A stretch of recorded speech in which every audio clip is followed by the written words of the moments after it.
Hello students and welcome in today's class. And in today's class we are going to discuss chapter 7 of geography from class 10 and name of chapter is Lifelines of National Economy. ठीक है, देखो यहाँ पे इस chapter के नाम से आपको पता चल रहा है कि हम यहाँ पे इंडियन इकोनॉमी के कुछ इंपॉर्टेंट चीज के बारे में बात करने जा रहे हैं और उसको क्या कहा जाता है, इंडियन इकोनॉमी का लाइफलाइन कहा जाता है।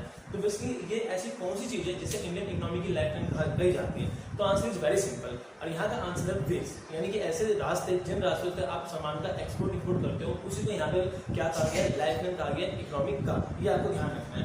तो बेसिकली क्या है, यहाँ पे हम क्या पढ़ने जा रहे हैं, यहाँ पे पढ़ने जा रहे हैं means of transport. Means of transport, अब आपके मैडम क्वेश्चन आएगा कि मीन्स ऑफ ट्रांसपोर्ट हम चौथी पांचवी क्लास में क्या करते थे, अभी हम छोटे बच्चे हैं क्या जो इस क्लास 10 में आके हम ये टॉपिक कर रहे हैं? तो आंसर है नहीं, ऐसा नहीं है जैसा आप सोच रहे हो, बट टॉपिक वही है, ट्रांसपोर्ट वही है। बस इस क्लास के अंदर हम जो ये ट्रांसपोर्ट देखने जा रहे हैं, ये ट्रांसपोर्ट उस ट्रांसपोर्ट से बिल्कुल अलग है। कैसे समझो, हम क्लास 5-6 में जो ट्रांसपोर्ट करते थे वो ट्रांसपोर्ट क्या था, वो था means of transport for human being. ठीक है, इंसानों को एक जगह से दूसरी जगह आने के लिए जिस ट्रांसपोर्ट का यूज किया जाता था वहां पे हम उस ट्रांसपोर्ट के बारे में पढ़ रहे थे। और यहाँ पे हम पढ़ेंगे उन ट्रांसपोर्ट के बारे में जिसके थ्रू आप चीजों को एक जगह से दूसरी जगह ट्रांसफर कर सकते हो।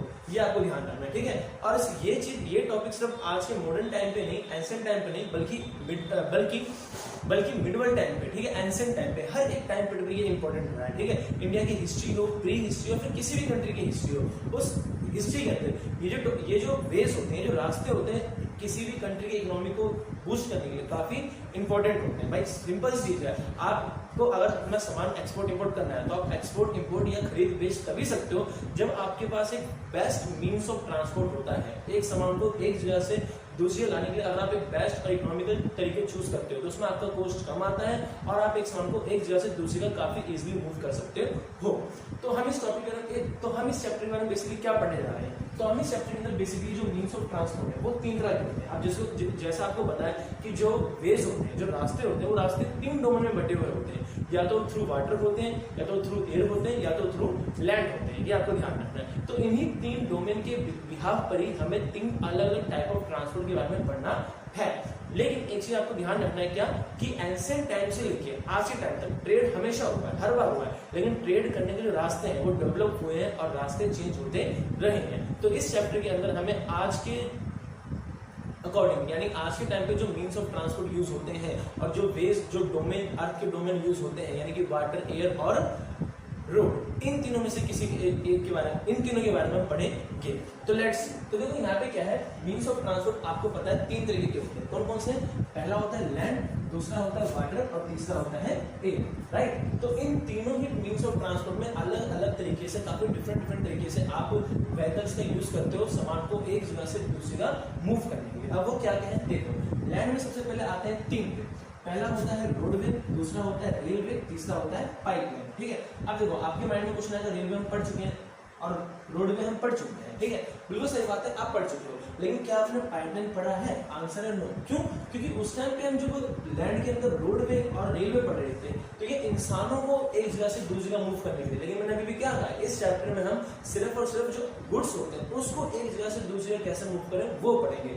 और उसमें लैंड के अंदर तीसरा चीज और आ जाता है जो कि है पाइपलाइन। अब पाइपलाइन के थ्रू तो आप थोड़ा ना एक जगह दूसरी जगह जा सकते हो, पाइपलाइन के थ्रू सिर्फ और सिर्फ चीजों को ही एक जगह से दूसरी जगह ट्रांसफर किया जाता है। जैसे कि आपकी फ्यूल फ्यूल हो गया या फिर गैस हो गए, जैसे आपने देखा होगा, मान लो आप सोसाइटी में रहते हो तो वहाँ पे घरों में क्या होता है, गैस के पाइप लगे होते हैं या फिर वाटर के पाइप लगे होते हैं। तो वो गैस और वाटर जो क्या है वो सामान ही तो है जो एक जगह से दूसरी जगह उस पाइप के थ्रू आ जा रहा है और उन पाइपों को रोड के अंदर बिछाया हुआ होता है। तो इसी वजह से रोडवे, रेलवे का तो आपको पता है। तो लैंड के अंदर तीसरा आ गया यहाँ पे पाइपलाइन, ठीक है। जो दूसरा मीन ऑफ ट्रांसपोर्ट आपके पास आता है वो है वाटर। वाटर में भी 2 तरह के मूवमेंट होती है, एक होता है इनलैंड और एक होता है ओवरसीज। इनलैंड जैसे कि नाम से पता चल रहा है, इनलैंड मतलब इन योर लैंड, मतलब अपने ही देश की जमीन में आप एक जगह से दूसरी जगह वाटर के थ्रू आते जाते हो, सामान को एक जगह से दूसरी जगह मूव करते हो, तो उसी को हम इनलैंड कहते हैं, वाटर बेस कहते हैं। ठीक है, एग्जाम्पल के मान लो गंगा है, ब्रह्मपुत्र है, ठीक है, या फिर और भी रिवर्स मतलब है, ठीक है, जिन रिवर का यूज करके उनसे हम शिपों के थ्रू एक स्टेट से दूसरे स्टेट अपने सामान को लाते ले जाते हैं। तो इनलैंड का मतलब यहाँ पे ये है कि अपनी ही कंट्री के अंदर एक जगह से दूसरी जगह सामान को मूव करना through water is known as inland. Next comes is overseas. Overseas मतलब from through sea from one country to another country. जब आप सीज के थ्रू एक देश से दूसरे देश सामान को एक्सपोर्ट इंपोर्ट करते हो तो उसको कहते हैं ओवरसीज। फिर तीसरा हमारे पास आता है एयर। एयर मतलब समझ लो ना मैं क्या कह रहा हूँ, एयर, ठीक है। तो एयर में आपके आते हैं दो, एक होता है आपका इंटरनेशनल एयरवेज, एक होता है आपका डोमेस्टिक एयरवेज। जैसे वाटर के अंदर है इनलैंड और ओवरसीज। इनलैंड मतलब अपनी देश की कंट्री के अंदर, अपनी देश के अंदर ही आप सामान को एक्सपोर्ट इंपोर्ट कर रहे हो। ओवरसीज का मतलब ये है कि वाटर के थ्रू आप अपनी कंट्री से दूसरी कंट्री के अंदर सामान एक्सपोर्ट इंपोर्ट कर रहे हो। लेकिन एयर में भी सेम वही चीज है। यहाँ पे जो इनलैंड है वो यहाँ पे डोमेस्टिक एयरवेज है, और यहाँ पे जो ओवरसीज है वो यहाँ पे इंटरनेशनल एयरवेज है। एयरलाइन के अंदर पहला आ गया इंटरनेशनल एयरवेज। इसका मतलब ये है कि एयर के थ्रू जब आप एक देश से दूसरे देश में सामान एक्सपोर्ट या इंपोर्ट करते करवाते हो तो वो हो गया इंटरनेशनल एयरवेज। और जब आप एयर के थ्रू अपनी ही कंट्री के अंदर एक स्टेट से दूसरे स्टेट जब सामान लाते भिजवाते हो तो वो होता है डोमेस्टिक एयरवेज। ये आपको ध्यान रखना है। फिर डोमेस्टिक एयरवेज आपके फर्दर दो तरह के, एक है पब्लिक अंडरटेकिंग, एक है प्राइवेट एयरवेज, ठीक है। एरोप्लेन्स वगैरह की जो कंपनीज होती है वो प्राइवेट होती है, कुछ पब्लिक होती है। तो पब्लिक अंडरटेकिंग मतलब जो गवर्नमेंट के अंदर चलती है वो वाली डोमेस्टिक एयरलाइंस, और प्राइवेट एयरवेज वो एयरवेज जो आपकी प्राइवेट कंपनी चलाती है। ये आपको ध्यान रखना है। तो ये सारी, तो बेसिकली इस पूरे चैप्टर के अंदर हम इन्हीं तीन लैंड वाटर एयर के बारे में डिस्कस करने जा रहे हैं। ये चीज आपको ध्यान रखना, ठीक है। अभी ये मैंने ऊपरी बताया, अब इसको डीपली एक एक टॉपिक को वन बाय वन हम आगे करेंगे। लेकिन उससे पहले मैं आपको एक चीज बता देता हूँ। हमारे इंडिया के अंदर या फिर पूरे वर्ल्ड के अंदर तीन चीजें हैं जो टाइम टाइम पे क्या हुई है, इंप्रूव होती रही है। जिसमें से पहला जो है वो है आपका ट्रांसपोर्ट, दूसरा जो इंप्रूव हुआ है वो है आपका कम्युनिकेशन, ठीक है। ये आपको ध्यान रखना है। तीसरी चीज मैं भी आपको बताता हूँ, पहले इन दो को समझो। एक है आपके पास ट्रांसपोर्ट, एक है आपका कम्युनिकेशन। टाइम के अकॉर्डिंग ट्रांसपोर्ट भी इंप्रूव हुआ, ठीक है। पहले सिर्फ और सिर्फ रोडवेज थे, फिर वाटरवेज है, फिर आपके पास एयरवेज भी है। फिर एयरवेज में भी आपके अलग अलग तरह के हैं, जैसे पब्लिक आया, प्राइवेट आया, इंटरनेशनल आया, डोमेस्टिक आया। फिर वाटरवेज में भी आपने जो जहाजों का यूज किया, अलग तरह के जहाजों का यूज किया, आपने डोमेस्टिक किया, आपने ओवरसीज किया, ठीक है। फिर जब रोडवे की बात आई तो रोडवे में सबसे पहले आप क्या करते थे, रेलगाड़ी चलाते थे। फिर बस आए, ट्रेन आए, ठीक है, अपने प्राइवेट कार्स वगैरह आए, फिर पाइपों को बिछाना हमने यूज किया। इस तरह से टाइम के अकॉर्डिंग ट्रांसपोर्ट में इंप्रूवमेंट होता है। समझ में कह रहा हूँ। वहीं पे दूसरा आता है कम्युनिकेशन। कम्युनिकेशन के अंदर भी time to time improvement changes होते रहे हैं। अगर आप एंशिएंट हिस्ट्री में देखोगे तो पहले कम्युनिकेशन क्या चलता था कि एक जगह से दूसरी जगह किनको भेजा जाता था, दूतों को, जो राजदूत होते थे, जो एक जगह दूसरी जगह राजा महाराजा के पते को पहुंचाते थे। लेकिन जैसे जैसे टाइम चेंज हुआ तो कबूतर, पोस्टल, फिर फोन, टेलीफोन, ये सारी चीजें आने लगी और धीरे धीरे टाइम के साथ कम्युनिकेशन इंप्रूव होता रहा। और जितना ज्यादा ट्रांसपोर्ट इंप्रूव हुआ, जितना ज्यादा कम्युनिकेशन इंप्रूव हुआ, उन दोनों की इंप्रूवमेंट का फायदा किसको मिला? इन दोनों की इंप्रूवमेंट का फायदा मिला ट्रेड को, यानी कि बिजनेस को, व्यापार को, सौदे को। मतलब ट्रांसपोर्ट और कम्युनिकेशन जितने ज्यादा अच्छे होते गए, ट्रेड करना उतना ही ज्यादा इजी होता गया। So that's why in this chapter we are not going to learn only about the transportation but also about the communication, ठीक है। ये दोनों जितने ज्यादा इंप्रूव हुए हैं, ट्रेड उतना ही ज्यादा अच्छा हुआ है। तो इस चैप्टर में ट्रांसपोर्ट के बारे में पढ़ेंगे वन बाय वन, और कम्युनिकेशन इंप्रूवमेंट के बारे में पढ़ेंगे, और इन दोनों ने ट्रेड में कैसे हेल्प किया वो भी हम कंपेयर करेंगे। So let's see next topic. हमारे टॉपिक में आगे बढ़ने से पहले मैं आपको एक बार दोबारा क्लियर कर दूं कि इस चैप्टर का जो नाम है लाइफलाइन ऑफ नेशनल इकोनॉमी। तो इसमें नेशनल इकोनॉमी की लाइफलाइन क्या होती है? तो जैसा अभी मैंने आपको इससे पहले बताया कि किसी भी देश की या फिर इंडिया की जो इकोनॉमिक है वो हमेशा दो चीजों पर डिपेंड रही है। किस पे? एक कम्युनिकेशन पे और एक ट्रांसपोर्टेशन पे। इंडिया की ट्रांसपोर्टेशन और कम्युनिकेशन टाइम के साथ जैसे इंप्रूव होती गई है वैसे यहाँ का ट्रेड भी इंप्रूव होता गया है, यहाँ की इकोनॉमी भी इंप्रूव होती गई है। सो that's why two things, that is transportation and communication. So basically transportation and communication are the two lifeline of Indian economy. Indian economy की जो दो lifeline है वो कौन कौन सी है? एक ट्रांसपोर्टेशन है और एक कम्युनिकेशन है। तो पहले हम ट्रांसपोर्टेशन के बारे में सब कुछ समझेंगे, सारे टाइप सब कुछ, उसके बाद हम कम्युनिकेशन के बारे में भी समझेंगे। तो ट्रांसपोर्टेशन में हम क्या क्या समझेंगे वो अभी हमने डिस्कस किया। तो उसमें से जो पहला जो था वो था लैंडवेज यानी कि रोडवेज। तो रोडवेज के अंदर कौन कौन से ट्रांसपोर्टेशन आते हैं वो हम देखते हैं।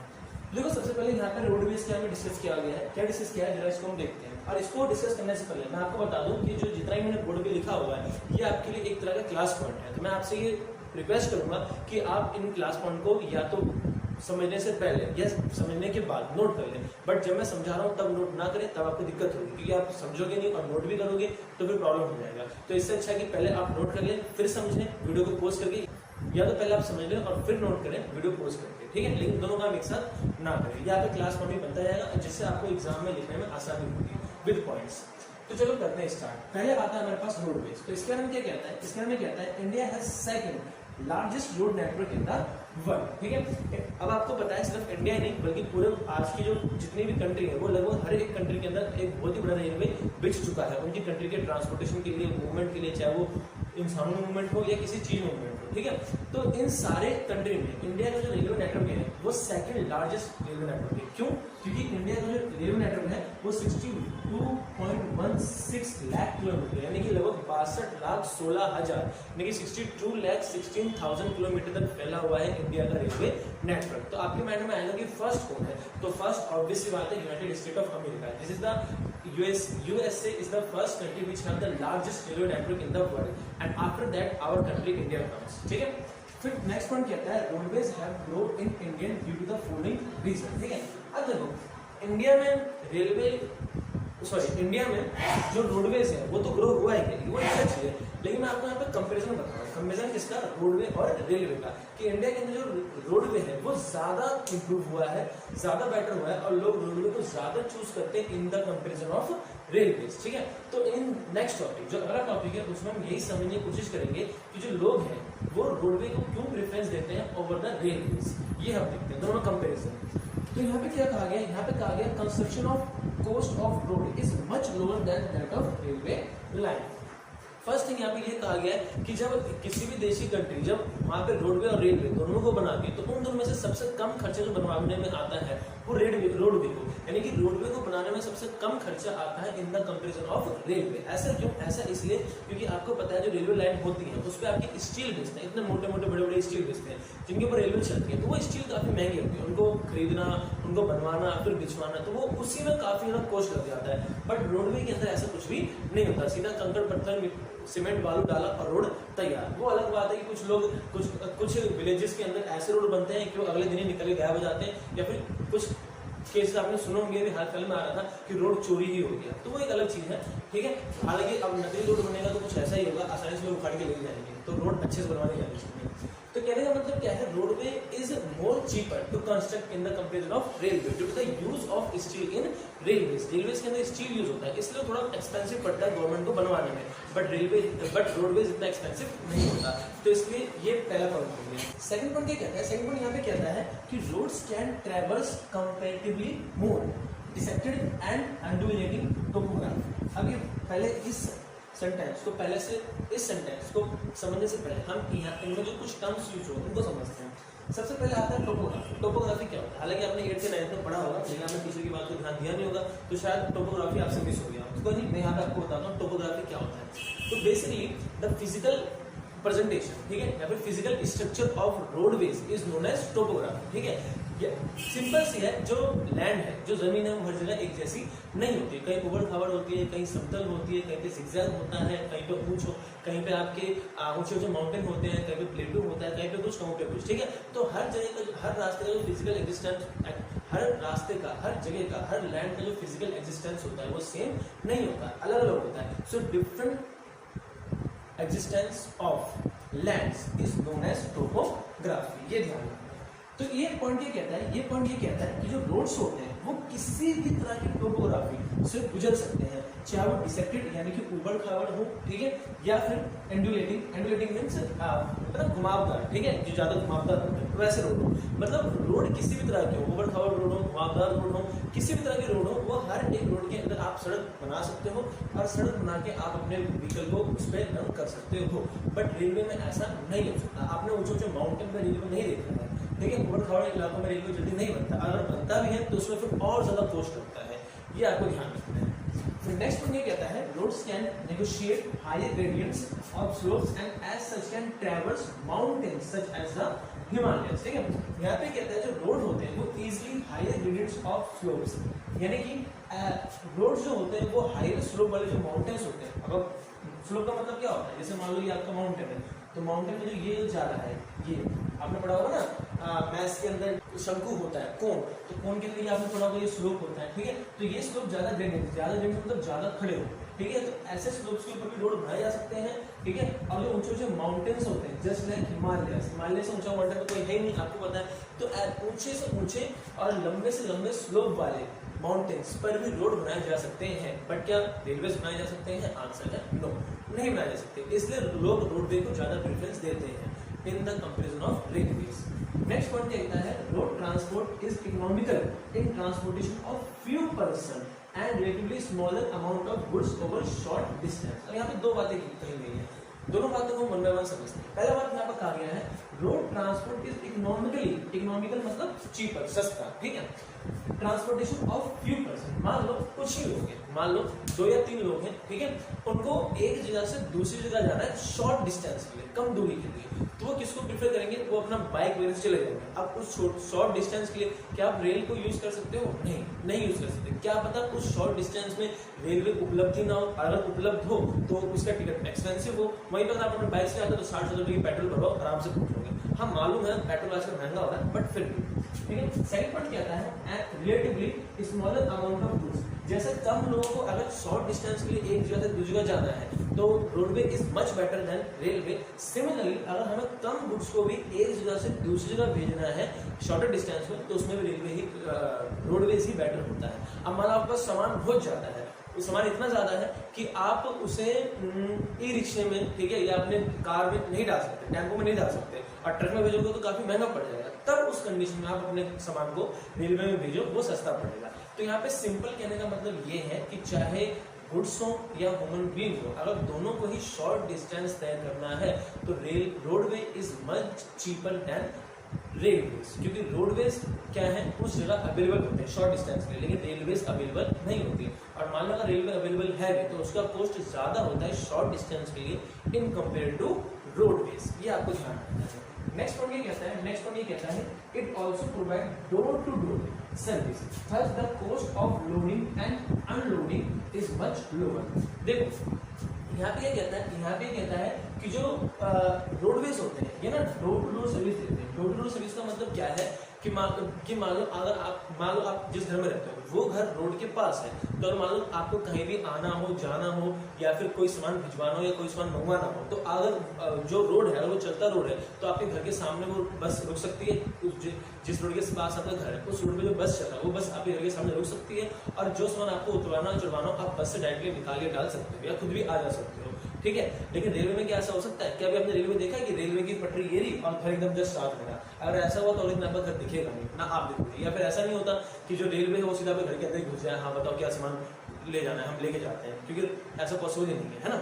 तो कहने का मतलब बेसिकली यहाँ पे क्या है कि जो रोड्स होते हैं वो आपके लिए डोर टू डोर सर्विस का काम ही कई बार कर देते हैं। इन शॉर्ट जो घर होते हैं वो सड़कों के पास बने हुए होते हैं, और सड़कों के पास से आप इजीली उन रोड पे चलने वाले बस को चढ़ सकते हो, उतर सकते हो, चढ़ सकते हो, आ जा सकते हो, लोडिंग अनलोडिंग कर सकते हो, चाहे आप खुद या आपका कोई सामान। लेकिन क्या रेलवे में ऐसा हो सकता है? नहीं हो सकता। अगर आपको रेलवे के थ्रू जाना या आना हो, या रेलवे के थ्रू कोई सामान भिजवाना या लाना हो, तो आपको करना पड़ेगा, पहले आपको अपने घर से निकलना पड़ेगा, फिर घर से आपको बाइक, साइकिल, स्कूटी या बस किसी का भी यूज करके पहले आपको रेलवे तक जाना पड़ेगा, फिर रेलवे स्टेशन, फिर आप रेलवे पकड़ोगे, तब आप कहीं आ जा सकते हो। बट रोड में ऐसा कोई झंझट नहीं, सीधा घर से बाहर निकलो, बस पकड़ो, जहाँ पहुंचना वहीं पहुंच जाओ, कोई दिक्कत नहीं। तो इसीलिए रोडवे में डोर टू डोर सर्विस होता है।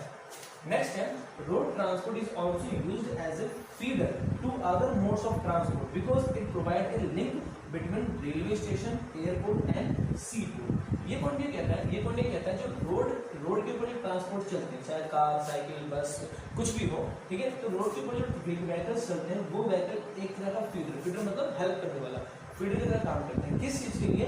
For the transport to link between railway station, airport and sea port. इसका मतलब बेसिकली यहाँ पे ये है कि मान लो अगर आपका घर रेलवे स्टेशन कितना भी नजदीक क्यों ना हो, आपको रोड पे चलना ही पड़ेगा, चाहे आप 2 ही कदम चले, आपको रोड पे चलना ही पड़ेगा। अगर आपको एयरपोर्ट जाना है और एयरपोर्ट से आप अगर कितना ही पास क्यों ना हो, अगर आपको एयरपोर्ट पहुंचना है तो आपको रोड पे चलना ही पड़ेगा, चाहे आप 4 कदम चले, ठीक है। अगर आपको मान लो सी पोर्ट पे जाना है और वहां से जहाज पकड़ के आपको किसी दूसरी कंट्री में जाना है बाय वाटर, तो वहां पे भी आपको रोड का यूज करना ही पड़ेगा। यहाँ पे कहने का मतलब ये है कि चाहे आप रेलवे स्टेशन जाओ रेल के लिए, चाहे आप एयरपोर्ट जाओ हवाई जहाज के लिए, या फिर आप सी पोर्ट जाओ जहाज पकड़ने के लिए, इन तीनों ही जगह पर जाने के लिए आपको किसका यूज करना पड़ेगा?